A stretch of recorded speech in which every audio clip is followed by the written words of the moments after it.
मैं तरुण सर से आग्रह करूंगा 2 शब्द बच्चों के बीच रखें।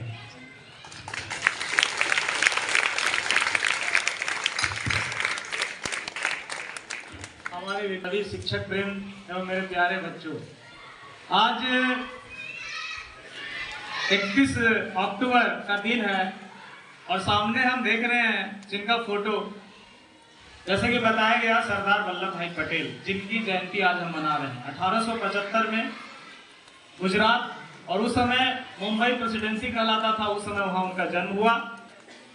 तो बहुत सारी बातें अभी बताई गई।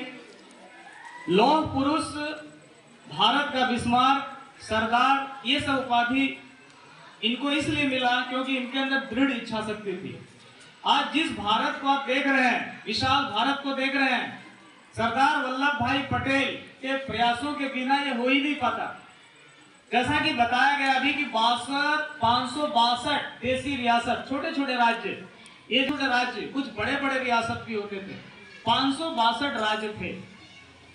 तो सोचो 562 रियासतों को मिलाकर एक अखंड भारत बनाना कितना चैलेंजिंग काम था।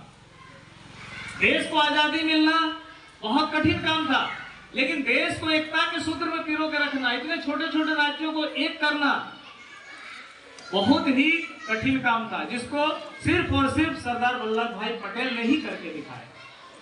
ये 4 वर्षों तक भारत के गृह मंत्री रहे। ये 4 वर्षों में इन्होंने अनेक काम किए, 4 वर्षों में अनेक काम किए, जिसको गिनना बहुत मुश्किल है। बचपन से ही ये बहुत दृढ़ इच्छा शक्ति वाले थे। हम लोग ने एक बार बचपन में उनको फोड़ा हो गया था। फोड़ा जानते हो, घाव हो गया था।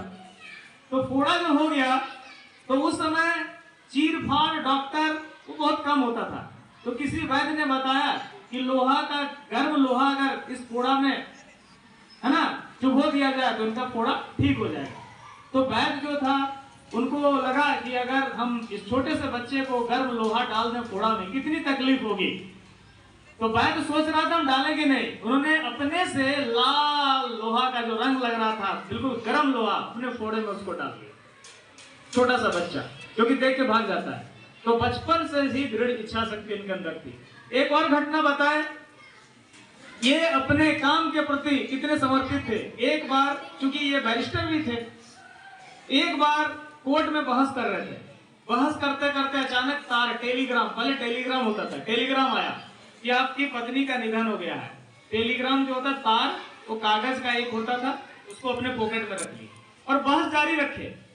बहस करते रहे कोर्ट में, 2 घंटे तक बहस किए और जिसके लिए बहस कर रहे थे वो केस जीत गए।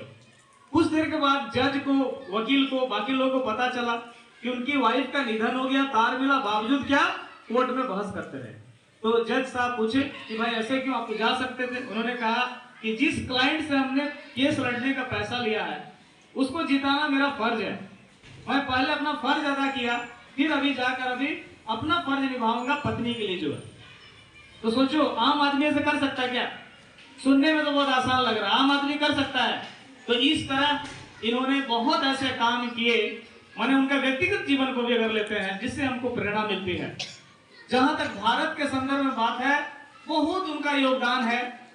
देसी रियासतों को मिलाना योगदान है। 1950 में ही वो बोल दिए थे, 1950 में उनका निधन हुआ कि भारत पर चीन का आक्रमण होगा, इतने दूरदर्शी थे। 1962 में चीन आक्रमण किया भारत में, और उस समय जवाहरलाल नेहरू ने कहा कि आज से 12 साल पहले सरदार पटेल ने कहा था कि भारत पर चीन का आक्रमण होगा, लेकिन मैं सतर्क नहीं हो पाया। उस समय उन्होंने कहा था 3 राज्य, देसी रियासत 562 तो मिल गए, 3 बहुत परेशान कर रहे थे, जिसमें एक जूनागढ़ था, एक हैदराबाद था और तीसरा जम्मू कश्मीर। जूनागढ़ और हैदराबाद का प्रॉब्लम उन्होंने सॉल्व कर दिया।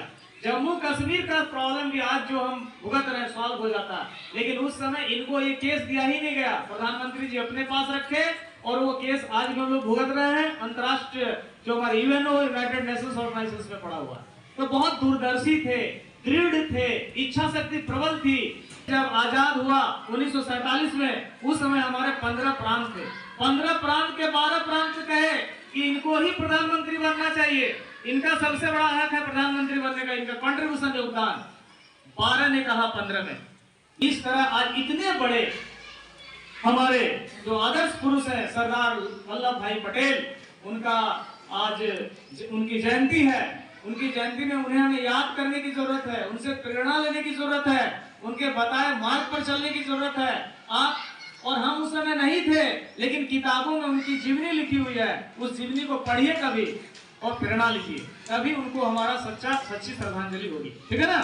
तो आज फिर से हम लोग विद्यालय परिवार की ओर से इस महान आत्मा को, इस इतने बड़े स्वतंत्रता सेनानी को, भारत के बिस्मार्क को, जिन्होंने अखंड भारत का भार हम भारतवासी को दिया, जिसके कारण आज हम भारतीय होने के लिए गर्वान्वित हो रहे हैं, गर्व महसूस करते हैं कि हम भारत देश में रहते हैं। यह भारत देश इनके बिना अधूरा ही रहता। तो इतने बड़े महापुरुष को सच्चे हृदय से हम सभी श्रद्धांजलि अर्पित करते हैं और उनके बताए हुए मार्ग पर चलने का संकल्प लेते हैं। ठीक है, चलिए तो हम नारा लगाएंगे, मेरे साथ आप लोग भी लगाना।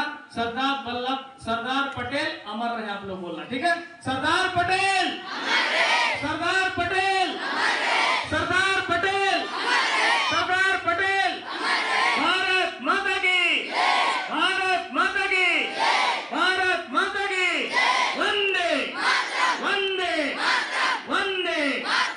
चलिए, बहुत बहुत धन्यवाद।